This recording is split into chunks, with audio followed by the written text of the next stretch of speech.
Chào mừng quý vị quay trở lại với phần 2 của chương trình Đồng tiền thông minh và chúng tôi mời quý vị cùng tiếp tục theo dõi buổi trò chuyện với Joe Lonsdale là đồng sáng lập của Palatir Technologies và đồng sáng lập của quỹ đầu tư mạo hiểm Formation 8. Anh đến từ thung lũng Silicon của Hoa Kỳ, một trung tâm sáng tạo của thế giới và đã có buổi chia sẻ với cộng đồng khởi nghiệp của Việt Nam với chủ đề là doanh nghiệp thông minh, kinh nghiệm xây dựng doanh nghiệp tỷ đô. Chương trình do Five Design, một doanh nghiệp tư vấn và ươm tạo các doanh nghiệp khởi nghiệp tại Việt Nam tổ chức. Quý vị có thể truy cập vào trang web fivedesign.com để cập nhật thêm các dự án của công ty này. Sau đây, mời quý vị cùng tiếp tục theo dõi chương trình.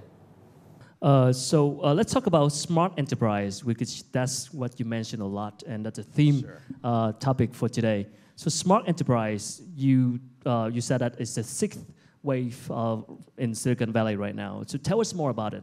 Sure. So maybe to give a little bit of historical context, not to bore everyone, but so Silicon Valley has been innovating in technology for about 100 years, and it's just to go back to different waves. The very first kind of wave of innovation that was going on there, back when the radio was invented there and the TV was invented, and you had all these electronic tools around that were being created to enable like a whole new wave. There was the electronics wave, and Hewlett-Packard was the first company in Silicon Valley that was kind of the really big winner in the electronics wave. And so a lot of what we know as Silicon Valley came from that first wave, came from Hewlett-Packard out of Stanford.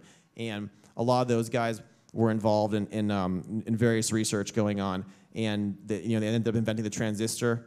And then you have the whole semiconductor wave. And so you had a whole new wave of companies, semiconductors, which you guys probably heard of, obviously Fairchild, National Semiconductor. One of my mentors, he's 52 years older than me exactly. He started National. He's in his 80s now. So these guys are still around. And the cool thing about these guys being still around, the people who ran that second wave, after being successful, they started the first venture capital firms. And so you have the founders of semiconductor companies starting something called a Sequoia Capital, which is still around, starting Kleiner Perkins, and other ones like that. Those were the two main ones. And the reason they were starting those is once you had semiconductors, you started to have big businesses using computers for the first time, and the big businesses all needed software.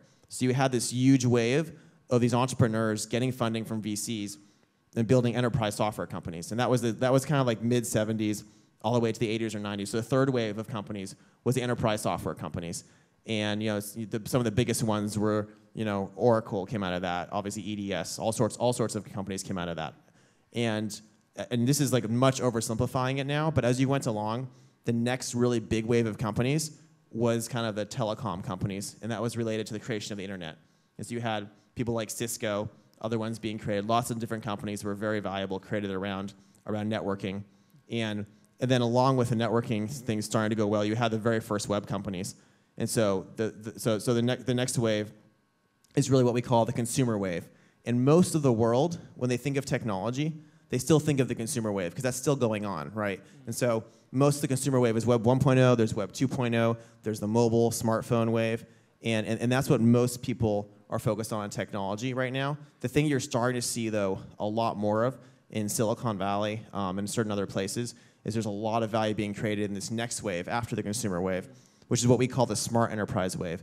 So if you go back to the old enterprise wave, if you walk into any old industry or any big industry in America, you go into a hospital, you go into an energy company, you go into a big bank, most of their systems were built in the 1970s and 1980s, and these systems are very good at solving linear problems. So these systems are very good at things like payroll and doing reporting and doing accounting, right? They're very bad when a person is thinking and trying to ask a nonlinear question of the information.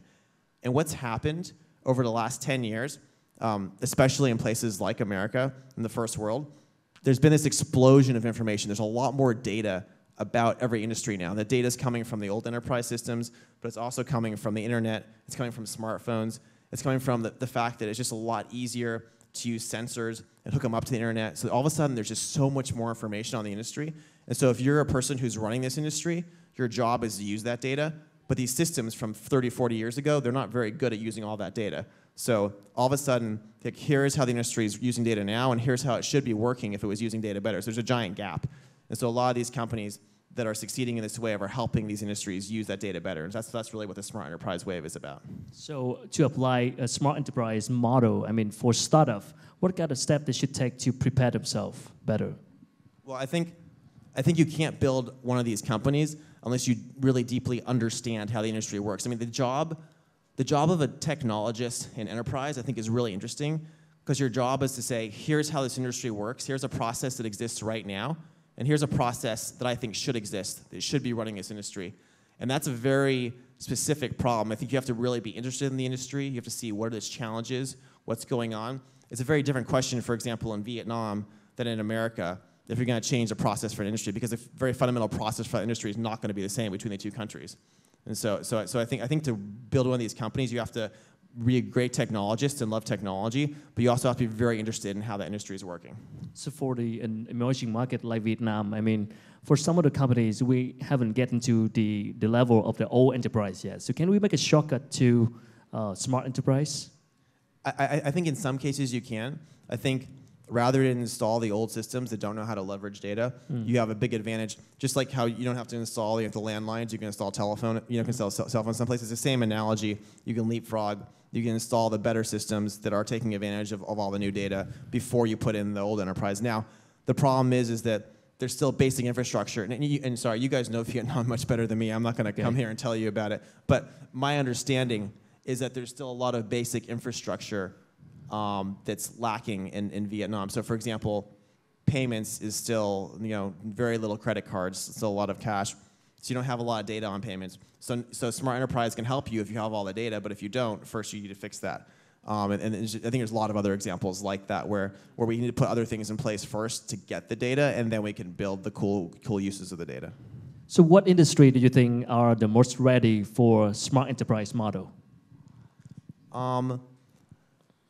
It's a tough question because I'm still learning the economy here. I have to admit, I am somewhat concerned about the extent of state enterprise control still of a lot of the best industries. And so, if you look at Palantir, for instance, our biggest one was government, then finance, then energy, healthcare.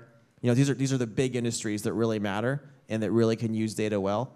And I think the state enterprises still control a lot of those industries. And I think because there aren't private companies that are winning there, there's not as much of the infrastructure in place that you would need to build smart enterprise on top. So the reason I think great infrastructure gets built is because very successful people, very successful big businesses have the incentives to spend the resources to put them in place. And so for me, I think state enterprise reform is going to be very important for a lot of these things to prosper here. Sure.